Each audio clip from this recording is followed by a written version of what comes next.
We were rolling along on the way here to the shop, and look what we found, a vehicle broken down. Fortunately, we had our tools with us, so we went up under the hood and we found a coolant failure. One of the hoses actually blown off. Welcome to this AMSOIL Tech Tip. Yeah, it's all about the coolant system.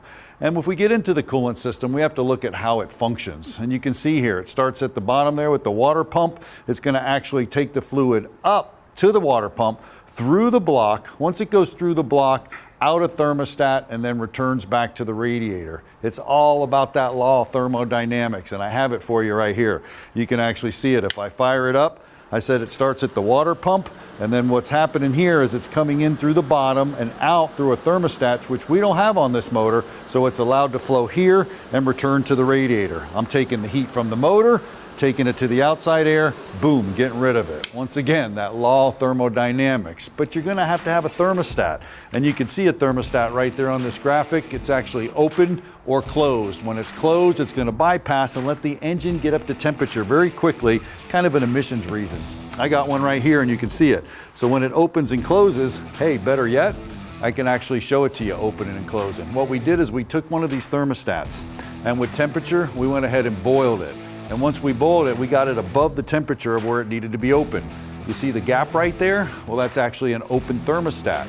So what we do with it? Well, we put it in cold water. And once we put it in that cold water, you can actually see it start to close. And that's pretty cool. Anytime you do any coolant repair, you want to have a thermostat. Now to check the coolant systems, you can do a couple things. Up on the screen, I got a refractometer. You just look through it, you can see the glycol level, you can see if your coolant's good.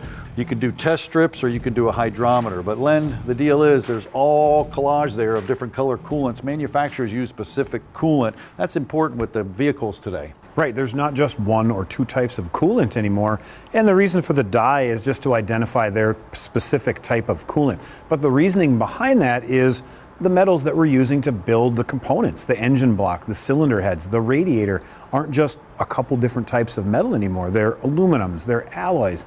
There's all different kinds, and we need to be providing protection. Now AMSOIL has that coolant for multiple engines? That's correct. We've got coolant for all your needs. Just got to look it up, what it fits, and go from there. Now also tell me about this. This hose looks pretty good, Len, but if you look inside, man, it's totally rotted out and deteriorated. Right. Here's a water pump right here. The fins are totally missing.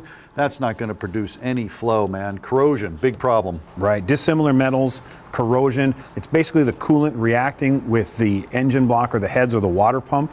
And that reaction creates corrosion. Metal can actually be stripped away. Len, that's incredible, and that's why it's so important to use AMSOIL coolant. You know, maintenance, maintenance, maintenance. You got it? Whether it's your coolant system or any other system on your vehicle, AMSOIL has you covered. For a comprehensive and simple to use website, just go to amsoil.com.